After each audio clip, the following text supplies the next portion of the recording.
In today's video, we'll be going through how to safely cut your bike's carbon steer tube, which will improve the safety and performance of your bike. The process starts by mounting the bike in a work stand and removing the front wheel from the bike. We can then move on to removing the fork from the frame. This silver piece that I'm pulling out of the fork is called the headset expander plug. This plug is used to strengthen the carbon steer tube against the clamping force of the stem. But because of the excess steer tube, the plug is not in line with the stem, meaning that the clamping area is unsupported. The only way to solve this is to cut off the excess length of the steer tube. Please note that I did a professional fit to determine my proper stem height before determining the cut line. Cutting the steer tube will limit your ability to raise the stem's height in the future, so please make sure your position is set before you cut. With your cut line determined, you can now loosen the stem and remove the handlebars from the bike. Our goal after the cut will be to have the expander bolt line up with the clamping area of the stem like shown here. Now you can remove the remaining headset components and the fork can be removed from the bike. The tools required to cut the fork are quite simple. You'll need a saw guide, a hacksaw, and an appropriate blade. You're also going to need a secure table and a vise to mount the saw guide. The next step is to prepare the fork for cutting by wrapping the cut area with masking tape. As you cut the carbon, there is a risk the fibers will pull apart from the friction of the blade. The tape will help ensure that the fibers don't fray as you cut. You'll also want to remark the top of the tape as well.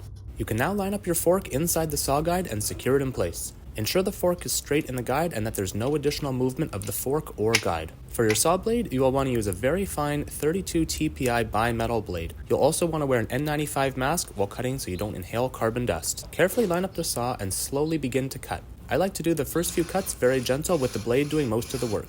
As you get further into the cut, you can move the blade a little bit faster but keep the pressure fairly light to avoid stressing the carbon. Continue until you fully cut through the tube and then remove your blade. You can see all the carbon dust that gets created during the cut, so it's a good idea to vacuum that up before moving to the next step. I would recommend you keep your mask on while doing this as well. The fork can now be removed from the guide and you can remove the remaining tape from the fork. The next step is to sand the edges of the cut, and to do this I'm using a 3D printed tool that will let me sand both the inner and outer edges of the tube. Gently twist the tool to sand the inner and outer edges of the tube. This is the safest way to smooth the cut and will prevent splintering of the carbon structure.